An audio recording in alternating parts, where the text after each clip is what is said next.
Namaste, world raisers. Sabine and Roger here. We are back for part number 2 of this wonderful, wonderful video. Yeah, and if you haven't watched part number 1 yet, go watch that one first. Yeah. Sabina cries in it. Roger. No, it was really good. So you need to watch it. Yeah. But here we go, part number 2.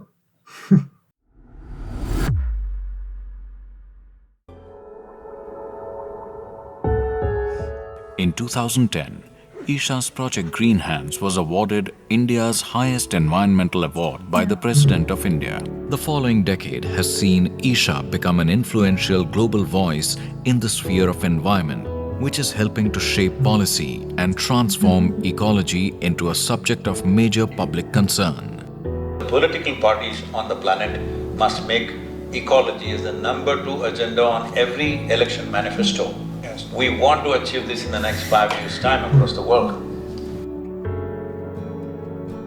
Sadhguru has also set forth massive initiatives such as Kaveri Calling and Rally for Rivers, which are all-inclusive efforts to rectify soil degradation, water scarcity, atmospheric carbon and farmer poverty. The Rally for Rivers was largely an awareness campaign to bring about a change in the policy as to how we conduct our rivers. Wow. The Niti Aayog made this into an official recommendation for all the 29 states. We also launched on-ground action program in the Yavatmal region, which is unfortunately known as the suicide capital of this country. For the Vagadi River, which is a 54-kilometer stretch. Kaveri Calling is a project which is in partnership with the farmers, with the government and with the larger civil society. Now we are moving into a very large-scale tree-based agriculture. Here, we need 2.42 billion trees to revive the river. Now there is government subsidy and we've relaxed the policy that you can grow and cut your trees when you want.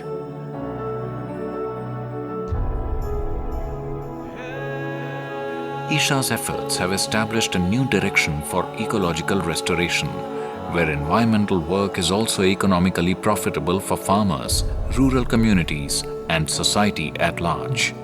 Contributing to the goal of growing, restoring and conserving 1 trillion trees worldwide by 2030. And that's why we're delighted to have Sadhguru with us. If we do not marry economy and ecology, economy will win hands down. It is very important that it becomes an economic process for the people. Major forums and international organizations have recognized Isha's role through an array of accreditations and awards and have welcomed Sadhguru's participation in the crucial work of establishing a planet rich in clean water, air and soil for future generations. Eric Solheim, Executive Director of the UN Environment. To me, you are the incarnation of the Sustainable Development Goals. It's very important that farming is made into an attractive process, economically very attractive process. So one solution that we are asking for is to form large-scale farmers-producers organizations. We have a farmers-producer organization near Coimbatore. I gave 3 young people 3 smartphones. They just renegotiate the produce every day. With this, the farmer's income is doubled. We are very happy to work with the Isha Foundation. We sincerely hope that there will be more leaders like you from around the world, not only in India but in other parts of the world. Sadhguru was also an influential force in the movement to ban single-use plastic, launched on World Environment Day 2018. Yes, please. Sadhguru launched Fashion for Peace to transform global fashion into a more sustainable process for human well-being and to revive India's traditional textiles. Nice.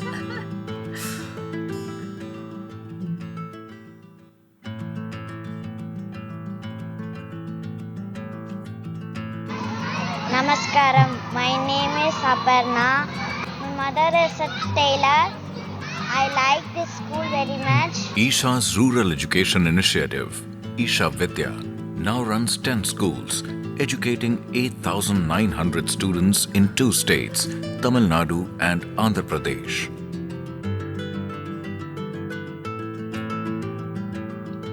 These children, at least 47%, are first generation going to school. The parents are in abject poverty, and the way they're blossoming, the way their enthusiasm, they're wanting to know and learn, you just cannot come out of that place without tears in your eyes. The schools are also serving as model schools through which the standard of education across the region can be raised. We have a government order to adopt government schools, and this also goes with the midday meal nourishment. We put extra 8 to 10 teachers of our teachers who are highly inspired and trained for this job, and we identify the weaker students and work with them. Sadhguru is also contributing to and guiding a transformation in the way education happens in India and across the world. What kind of world is going to be there in another 25 years is determined by what we are doing right now in our schools and homes in the form of education. Education is not a production line, it's an organic happening. Are we as a society willing to in some way cultivate the ecosystem in the society which is suitable for a child to grow up in the best possible way is a question that all of us should ask. Sadhguru's vision for inclusive education has also reached Africa. In Uganda, Sadhguru schools offer rural African youth an international standard of education and tools for inner balance and clarity.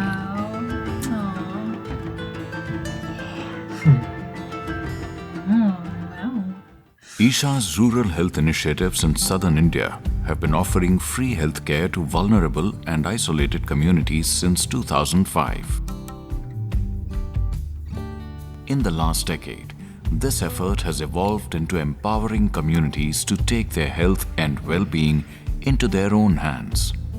Awareness camps, herbal gardens, solid waste management, and basic healthcare training for local volunteers are helping rural people create a culture of health. Action for Rural Rejuvenation is mainly aimed at rejuvenating the human spirit. It is a rural revitalization program offering medical care, community rehabilitation and human upliftment.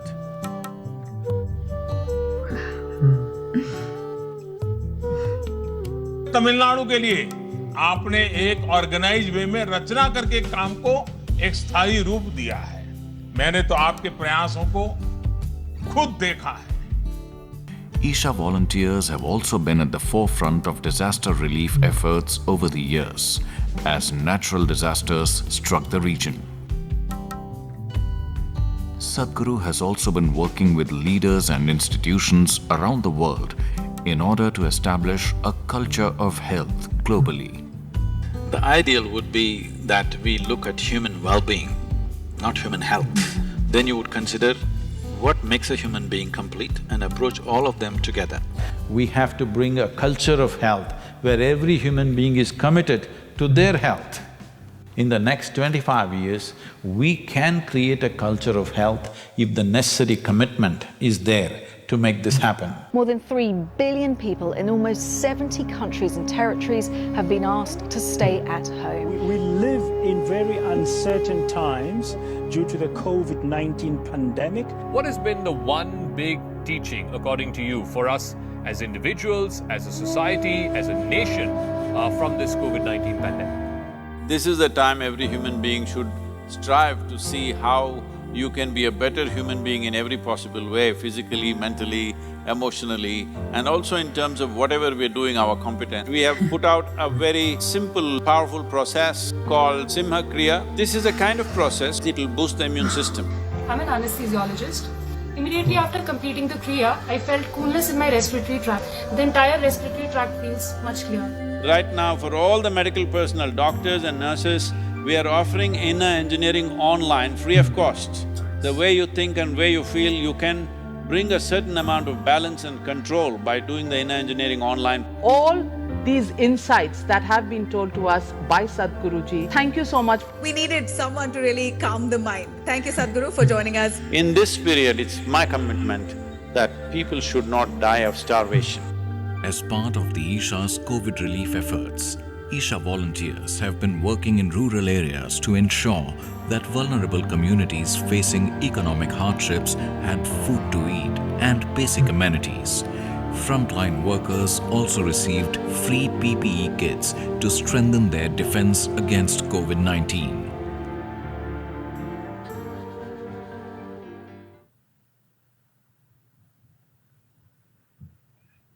हम लोग भूल जाते हैं कि क्या मजा है खेल-कूद में।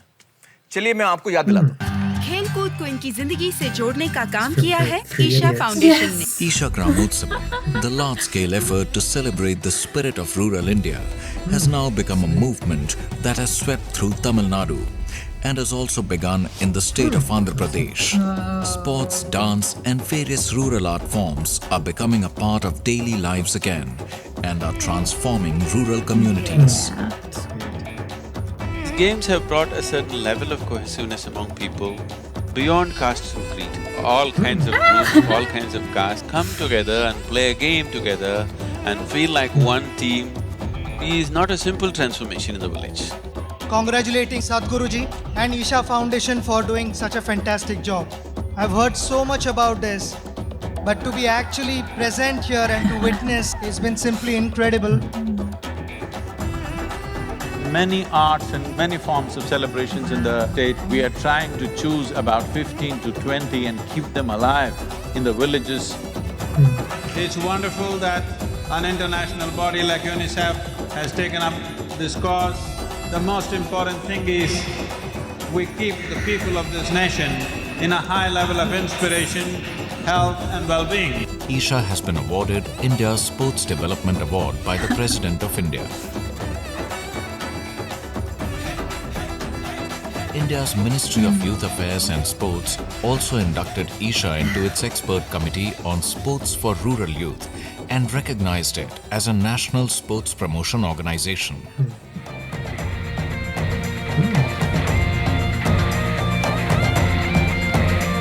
This wonderful youth and truth that you're doing gives me hope for an India of the future. When one is youthful, the energies are at their best. If you could bring little more clarity and balance to that life that we call as youth, I think life could be harnessed much better. Very relatable for all of us, and the way he answered them, we could connect very easily. When we are not sure of what to do and how to plan our life ahead, it's a good thing that he's doing it at this age. Today, with the technological support, variety of technological empowerments, comforts, convenience, a sizable segment in the world, survival is taken care of. I think this is the best time to attempt this possibility that we can really see how a maximum number of people can unfold their genius.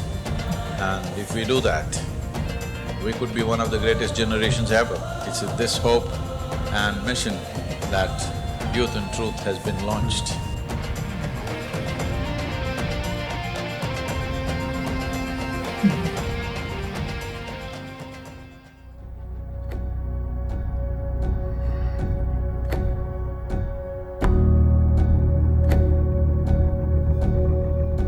Pranab Mukherjee felicitating his Sadhguru for all his spiritual contribution. A government begins to recognize spiritual process as a powerful process in the world. This whole effort is a volunteer effort. This is a volunteer-run organization. Over 4,000 full-time volunteers were here and over 7 million part-time volunteers who've done many things. They've spent money from their own pockets and the amount of time and effort that they've put in. I think for all of them, this is a wonderful acknowledgement that they have not been ignored by the nation.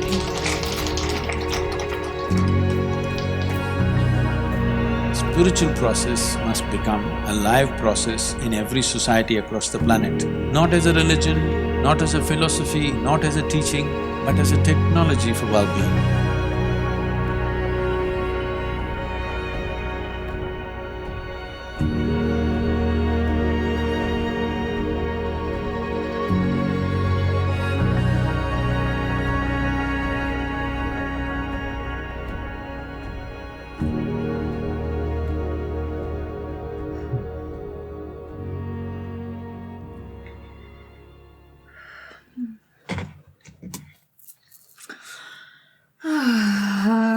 Sadhguru. Wow. It's absolutely incredible the things he has done and accomplished, right? Just exactly what this world needs, right? A visionary, bringing his vision, for the world to fruition, right? So having the insights and the understanding and the experience that he has, right? Understanding reality, right? Sharing that, bringing it to the world, right? Inspiring others, right? Just the youth and truth. Yeah, the younger generation needs this. It's the only way that this world is going to transform. And I love how he was saying that, now is the time. And he's right. We have all the information. The spiritual teachings are all out there, right? And then how yoga, not as a religion or, secluded to a certain geographical boundary like India. No, yoga is for the world, right? So it's it's our birthright to truly understand who we are. And the time has come maybe for the veil to be lifted and for us as a species to come together, and transcend the boundaries that divide us and separate us. So thank God for Sadhguru. It's amazing. Yeah, absolutely. It's incredible. Yeah. My favorite part here was just the celebration, the dances and the sports. Oh, yeah. I like to That be was great. active too. And I think most people are like that, right? They love sports, they love dancing, they love expressing themselves through the body. If you're not exactly a yogi or in some kind of monastery, where they don't do that. But even in Tibetan monasteries, the dances they do, it's still working with the body. And I denied that for quite some time. I thought it is bad to do that and I should let go of that. But I grew up dancing. I grew up with belly dance, and it's just such a part of my life that, moving the body is... It's beautiful, and he really embraces that and really encourages it and supports that, and it's so very beautiful. I can't wait to learn my first Indian dance. So who knows, maybe I don't know, maybe some dances that I can practice, and then I'll make a video for you. If you send me something I can practice. Yeah, I'd be up for that. No, that's great. And I love that part of the video too, because there's certain things in this video, which is why thank you so much for this request, right? Because we might have missed this gem of a video, because there's certain things that he's doing, and creating out in the world that I didn't even know about, right? And then part of, that segment was bringing back that traditional dance. So not just the sports, but also, saying that there's 12 to, however many things that they wanted to keep within the culture, because things will get forgotten, right? And, the Indian culture and heritage is just rich, of course, with all sorts of traditions, because it's so diverse and there'd be so much things in there. But also looking at history, part of our unfoldment on this planet as a species is, a lot of conflict and a lot of, the British ruled India for a time, and then a lot of that culture might have been, squandered or lost or forgotten, but we can regain it. And, and I'm all about that. I want Indians to retain that, because it's just so necessary in the world right now, right? So I think the big transformation, if there is going to be a global awakening, a lot of people are talking about it, but it's going to be, nations, because there's also a collective karma within each, so-called identity, whatever it is. There's barriers and boundaries. So there's the collective karma of all mankind, but then there's individual collective karmas of different nations and groups, right? India, has suffered some of that stuff, the persecution and then the religious conflicts and all of this strife. But But on the whole, like, I've never heard or read about India going out there and trying to conquer other things and doing that. So it seems like maybe there's, you know, an aspect that is still pure in there, and then, you know, so they don't need to suffer anymore. Maybe now's the time for this, you know, this really incredible, you know, awakening. And then all these ecological, all the farming initiatives, the tree planting, the fact that the government's on board with spirituality and yoga, and it's like, yeah, transformation, you know, is happening. So we just need to embrace it and continue and, you know, and manifest it. Right? Yeah, this was very beautiful. Yeah, so great. Yeah. Thank you. So thank you so much for joining us for this wonderful and amazing video all about Sadhguru's initiatives. So let's keep the same thread going from the last video and let us know some more inspiring stories, how Sadhguru has touched your lives. Yeah, let us know down in the comments. And remember to hit that like button. Remember to subscribe. It really, really helps the channel. Yeah, and remember, raise yourself. And raise the most beautiful world. Thank you so much, everyone. And a very special thank you to Anthony de Alves. We love you. Peace.